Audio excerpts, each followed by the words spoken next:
Okay. Oh, Rock's calling me live from the Staples Center. Okay. This is fucking weird.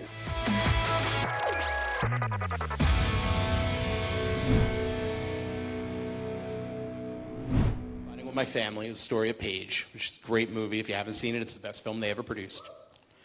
They were filming one night in Los Angeles. Rock was there producing. It was his film. He went out to cut a promo for the house and brought up your name. And I'm sure Tara reeked out. Did he bring up my name? Actually, I'm sorry. The fans chanted your name, which happens bless quite your a bit. heart, fans. Whew, we're good. Right. I mean, it's wild that people chant my name. How long have I been gone? 5 years. It's crazy. I've been gone so long, and people have been chanting my name so long that people who never even saw me wrestle hate my guts. That is a fucking testament to what I don't know, but all right. So he picks up on it, pulls out his cell phone, brings up your name on the live mic at a WWE show and on a Raw taping in Los Angeles in the Staples Center, one of their major markets. I'm sure terror reeks out behind the scenes. And he pulls out his cell phone, he dials your number. Why didn't you pick up? I was in the elevator going to the bottom floor to walk Larry. Your dog, Larry Talbot. Yeah. Okay. Yeah, this is honest to God, true fucking story. I was just in the elevator, no reception in the elevator. My phone, no messages. I get in the elevator, it's a really slow elevator, like sixth floor. By the time it gets down and I walk out the front door of my apartment building, I have 87 messages on my phone. And I'm like,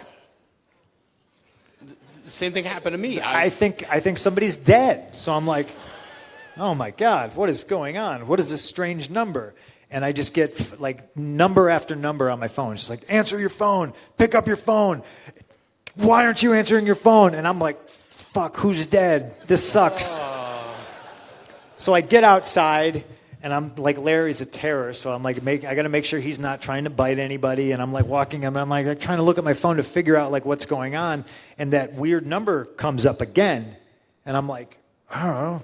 And I'm trying to answer it, but it's like not going through. And I'm like, what the fuck is going on? I had no idea what was going on until like I'm done with the walk, and I finally figure out, okay, oh, Rock's calling me live from the Staples Center.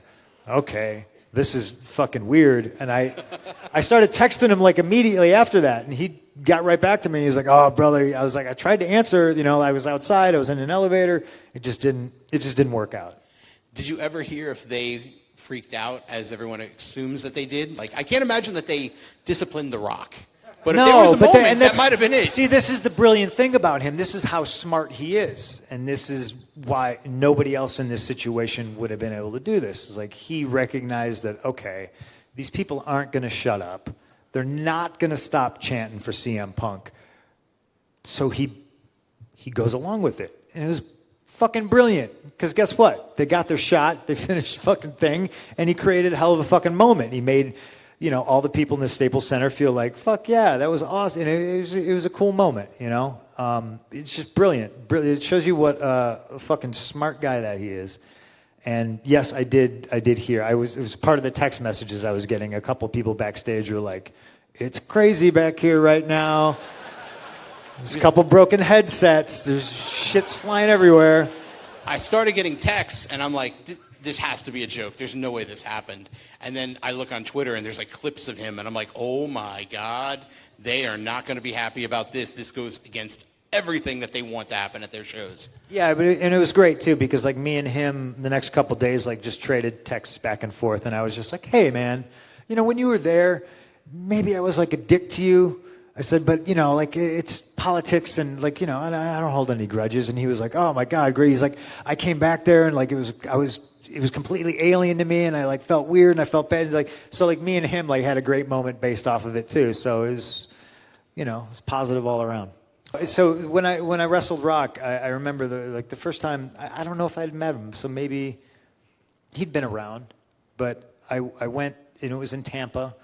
And the night before, it was requested that I go to his hotel rooms. He's got the whole suite in this Tampa hotel. And I walk in there, and it's him. It's Brian Gewirtz. It's his assistant. There's like two other people in the room. So I'm immediately like, fuck, I'm outnumbered. you know? And I remember somebody who I didn't know, who was, you know, part of his team, walking up to me and handing me my promo. And I was just like, whoo, buddy. I was like, all right.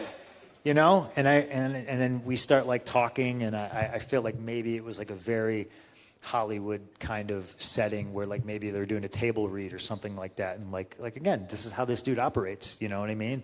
But I was just like, well, this is me, and this is how I operate, and they had like all this stuff, and it was just kind of a crash course of me and Rock getting in front of each other for the first time, and it wasn't negative, so to speak, but it was very much like, no, this isn't how I do things. And in him being like, oh, okay, cool. Well, this is how I do things. Okay, well, let's figure it out. You know what I mean? Because if you say this, this, and this about me, then I'm going to say this, this, and this about you. And then he was just kind of like, well, all right. And I was like, no offense. I don't know who these guys are. I don't know why they're writing material for me when I think this is the way we should go.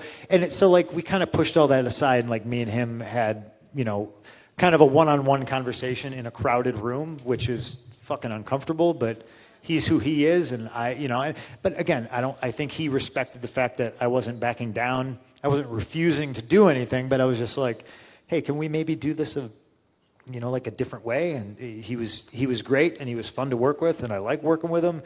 I just threw that out there because I was like, oh, he's texting me. I was like, hey, if I rubbed you the wrong way, you know, I know we kind of had that little thing that first night, and he was just like, no, fuck it, water under the bridge. That's all. That's all it was. It's a lot, I know, I'm sorry.